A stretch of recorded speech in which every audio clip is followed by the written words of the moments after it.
So our next topic is chaining. I have already told you chaining is used because there are some collisions in hashing. So chaining is basically a kind of linked list. So you can see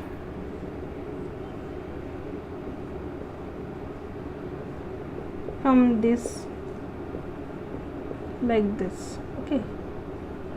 So insertion may take this is order of 1. Now we have to find deletion. If in worst case everything can be inserted in one row. Okay, so this is our worst case. So worst case may take order of n times. All the n nodes are inserted in one row, right? Yes, in one row. So now it will take order of n time. But if we use some hashing functions which are which will keep down in the deletion. So if we apply better hashing function, if we are careful and we are applying better hashing function, so it will decrease.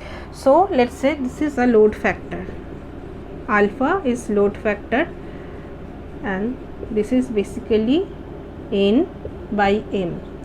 This is elements, n are elements and m are slots. Slots means the where we have to fill, and n means we know elements. So this is load factor. So this is alpha. So now you have already seen my previous room where I used to do in small board. I used to write formulas everywhere. This is not my room. This was my father's room. He is not anymore. So I do videos here.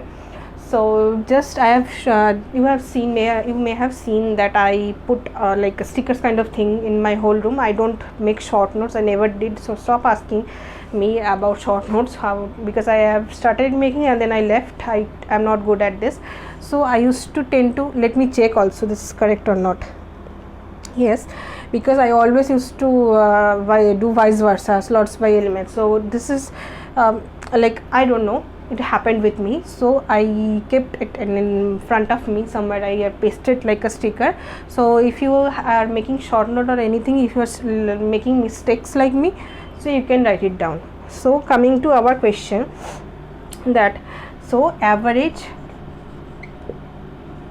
search time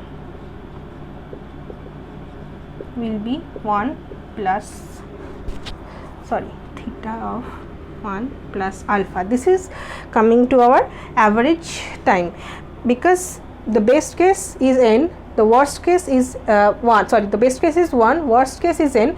So basically the average search time will be theta of 1 plus n, 1 plus alpha. Alpha means elements by slots. So one advantage of this is average deletion time is theta of 1. So deletion time will always take constant time. So this is very important here. This is an advantage of chaining, that deletion time will always take constant time. So this is very important, and there are few sums which come from this chaining. Let me find it out and I will do the questions.